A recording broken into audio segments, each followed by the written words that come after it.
before this video gets started, make sure you guys go and check out Kerosene Design on Instagram for me. Tell him Young Chevy Truck sent you.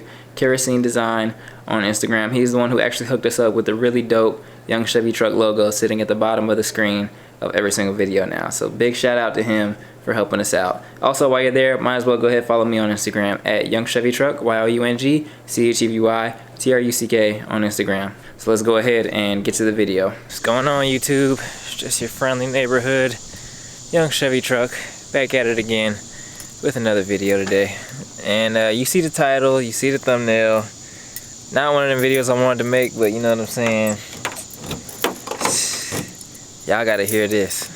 Haven't done a video like this in a long time, but is what it is, man. I blew up the transmission, or so I think, in the C10, which really sucks because you know, the motor is closer and closer to being right every day that I work on it, and the transmission just blows.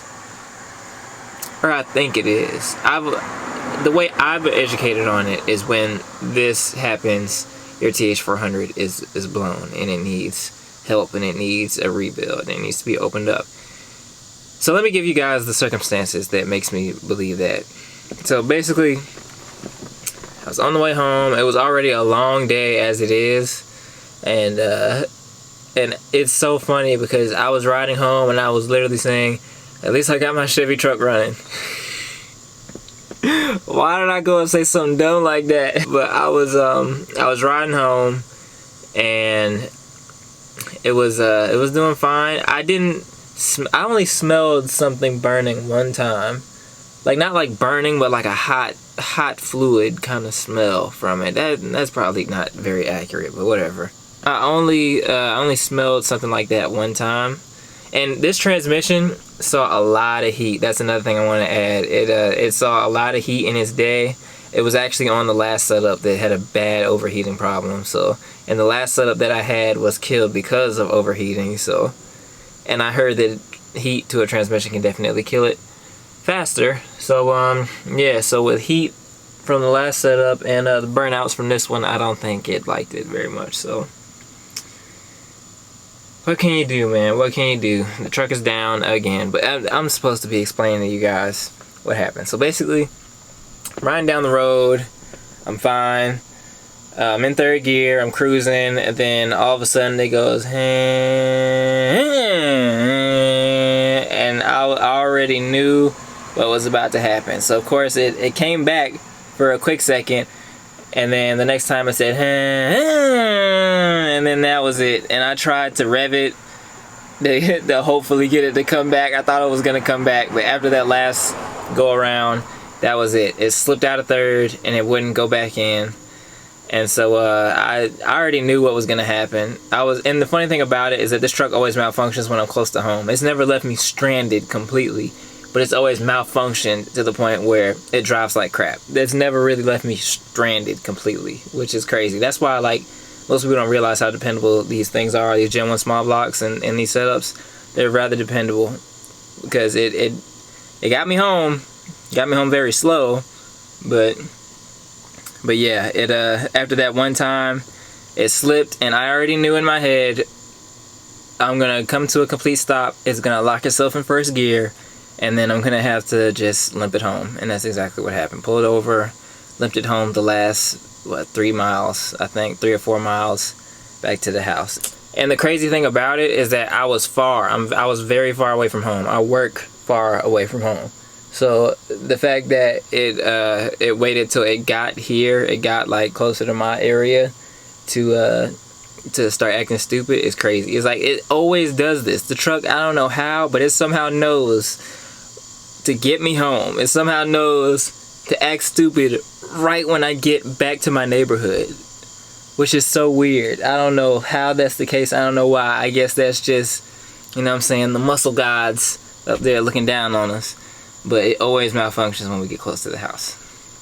Not a video I wanted to make, y'all. And I know the title and thumbnail is probably gonna be a little misleading, but that's just because I wanted to talk to you guys about what our action plan is gonna be. Because of course we gotta make some content, man. I've been so slow with the content lately.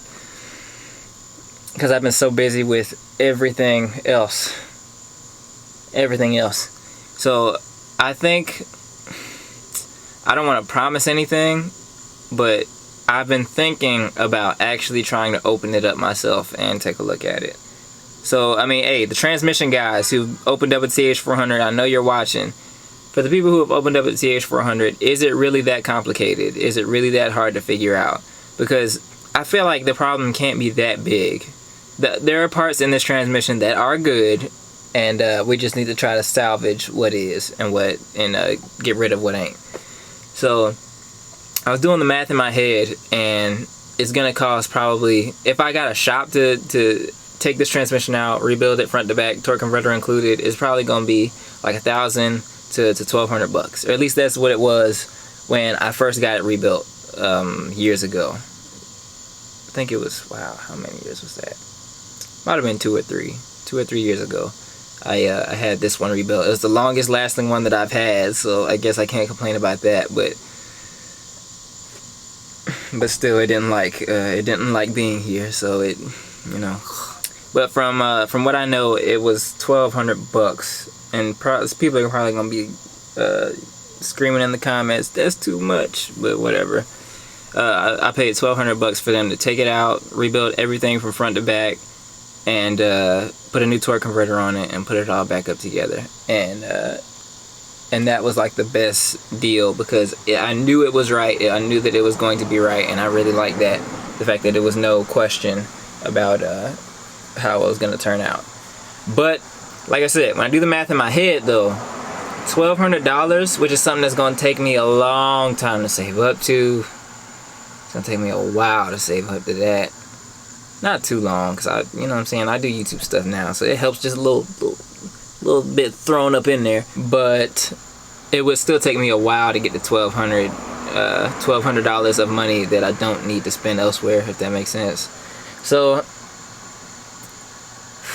by the time I get to $1,200 that I can spend like that, I could probably make so much content. I can make so much content.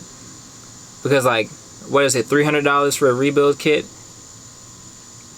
And when you do a rebuild, you don't do the planetary gear set. You don't swap that, do you?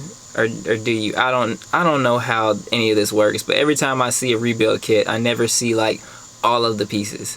It's only like the little discs and clutches and things in there. So I don't know how that works. But I think I might have to learn, because I think I can make so much content by rebuilding this transmission and showing you guys like the experience behind actually doing it for the first time.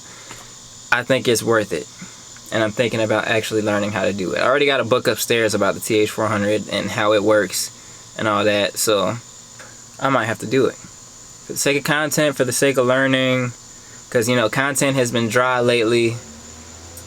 I would love to learn about the TH400, and it would cost a lot less. Okay, it's probably what, maybe $500 to $700 on rebuild kit and weird tools that I didn't have beforehand. It's probably gonna be what it is, I'm thinking, but I'm not sure. This is like right off the top of my head. I've done no research yet. I'm actually waiting on your comments down below to sort of help me assess what you guys think I should do with the symptoms that I've had with the transmission. So yeah, comment below, tell me what you think with the symptoms of slipping out of third and never coming back. What do y'all think? Is it something I have to do? I have to open it up for to find the issue. But like I said, if I do it myself, I'll save a whole lot of money.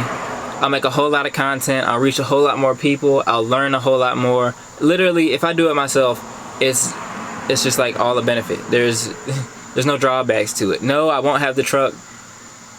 You know, I won't be able to drive the truck for a while because I'll still be trying to figure out the transmission. But I think for the sake of this channel and for the sake of content, I need to go and I need to rebuild it myself, man. I need to rebuild it myself. But like I said, comment below for me and tell me what you guys think about that whole idea in comparison to a rebuild, because I don't know what kind of Chevy truck content I could make for you if it wasn't rebuilding it. because there are other things I wanted to do, and it would be absolutely dumb to spend money on other things when my transmission is blown. So, and if I did work on other stuff, it would set me further back from the virtual $1,200 that it would be to get it rebuilt in a month or 2 or 3. So yeah, I think my only option is honestly doing it myself. I even talked to Kevin Dean. Kevin Dean's down. You know, he's down for whatever. Because usually it's because he's not making the decisions about this kind of thing. He's like, yeah, we can do it. I'm like, can we? But no, he's always down, which is dope. So shout out to Kevin Dean, y'all. Shout out to Kevin Dean. So he's down. So I think that might be what we do. I guess this is going to be it for this video. I know it's just 10 straight minutes of me talking about stuff, but I had to get the information out to y'all. C10 is down. Transmission is blown. And I'm in the process of thinking about how I'm going to fix it. So, hot rodding, right? That's what they all say is hot rodding. I mean, what can you do? Things break.